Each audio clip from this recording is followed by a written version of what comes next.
Hello दोस्तों, आज की इस वीडियो में मैं आपको कफ, कोल्ड और जुकाम, खांसी वगैरह एलर्जी के लिए एक बेहद इफेक्टिव नुस्खा बताने वाली हूँ, जो आप अपने घर में मौजूद कुछ ही कॉमन से इंग्रेडिएंट्स से बना सकते हैं। और यह नुस्खा आपने चाहे कितनी भी पुरानी खांसी हो, एलर्जी हो या फिर नज़ला जुकाम हो, इन सभी कंडीशन में आपको इंस्टेंट रिलीफ देता है। और सबसे बड़ी बात यह है कि आपके लिए आपके कोई भी पैसे खर्च नहीं होंगे, फ्री में आप इसको बना सकते हैं।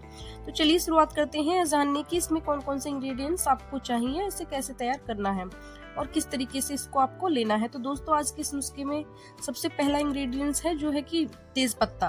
तेज पत्ता आपके खाने के लिए एक फ्लेवर देता है, खुशबू देता है, बल्कि आपकी रेस्पिरेटरी हेल्थ के लिए भी बहुत ज्यादा बेनिफिशियल है। आयुर्वेद में इसका यूज सदियों से सर्दी और खांसी जुकाम जैसी प्रॉब्लम को ठीक करने के लिए होता है। नेक्स्ट इंग्रेडिएंट्स है अदरक। अदरक ये एक अच्छा सोर्स है जो थ्रोट को सूद करने के साथ साथ खांसी, सर्दी और जुकाम या सरदर्द की शिकायत को भी कम करता है। इसके बाद नंबर आता है तुलसी।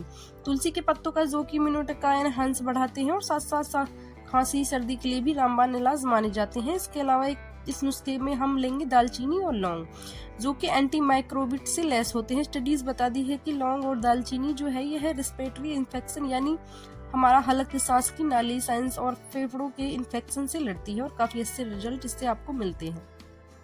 और फाइनली इस रेमेडी में जो लास्ट चीजें हमें इस्तेमाल करनी है वो है दो ऐसी चीजें कि एक लेमन और दूसरा है हनी। ये दोनों ही चीजें आपके अंदर कफ और कोल्ड और गले के इन्फेक्शन को कम करती हैं और एंटी माइक्रोबियल इफेक्ट्स भी रखती हैं। तो ये सारी चीजें मिला के इस रेमेडी को हमें बनाना है, लेकिन सवाल ये पैदा होता है कि कैसे बनाना है। तो अब इस नेक्स्ट सेक्शन में आपको यही बताने वाली हूँ कि इन सब चीजों को मिला के ये नुस्खा कैसे बनेगा, कितनी डोज में हमको लेना है।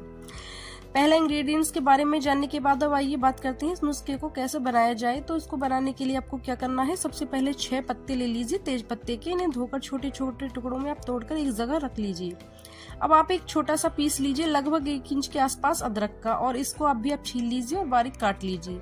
फिर कद्दूकस करके इसे रख लीजिए। इसके अलावा आप 5 से 6 पत्तियां लेंगे तुलसी की, 4 पीस आप लेंगे लौंग और एक 2 इंची का टुकड़ा आप ले लेंगे करीब दालचीनी का, और इन सबको लेकर आराम से एक जगह रख लीजिए। अब एक सॉस पैन में पहले 2 कप पानी डालिए, इसको बॉईल करने के लिए रख दीजिए। जब ये पानी अच्छी तरह से उबल जाए, इसमें तेज पत्ते के टुकड़े आप इसमें डाल लीजिए और अदरक को भी डाल दीजिए और इनको आप पकने के लिए छोड़ दीजिए।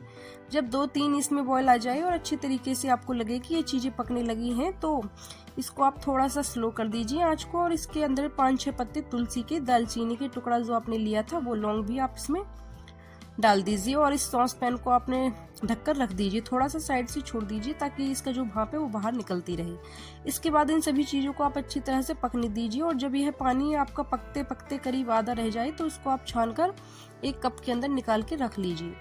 अब सवाल आता है कि इसको इस्तेमाल कैसे करना है, और जो शहद और लेमन हमने बताया था इंग्रेडिएंट्स वो कहाँ गायब हो गया। तो क्या करना है, इस नुस्खे को गुनगुना होने के बाद आपको सिर्फ 4 से 5 टीस्पून एक छोटे कप में निकालना है। ऊपर से इसमें आपको डालना है थोड़ा सा गुनगुना पानी, और फिर आपको 1 टीस्पून शहद और थोड़ा सा नींबू का रस मिला लेना है और उसके बाद आपको पीना है।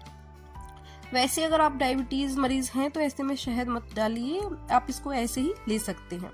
और इसमें इसकी जगह आप नमक भी डाल सकते हैं, लेकिन बस थोड़ा सा ही डालना, ज्यादा नहीं डालना है।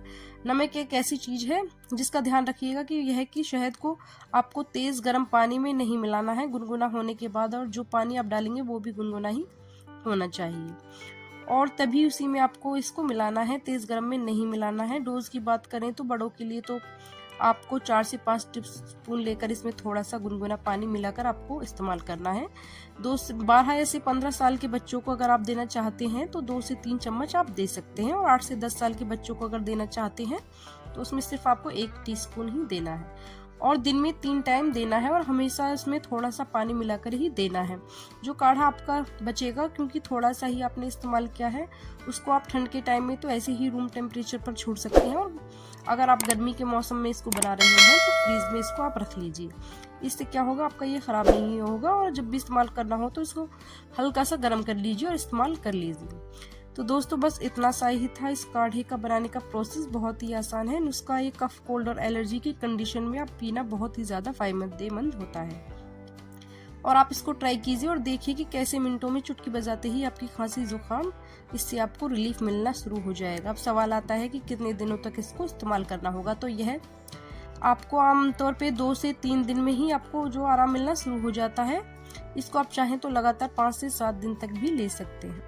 लेकिन याद रखिएगा यह एक घरेलू नुस्खा है और इसलिए अगर आपको कुछ आराम कुछ दिनों में नहीं मिल पा रहा है या फिर आपको लग रहा है कि इसको पीने से कोई प्रॉब्लम हो रही है तो आप अपने डॉक्टर से कंसल्ट करना बिल्कुल भी मत भूलिए और अपनी कंडीशन के हिसाब से आप प्रॉपर ट्रीटमेंट है वो भी ले लीजिएगा।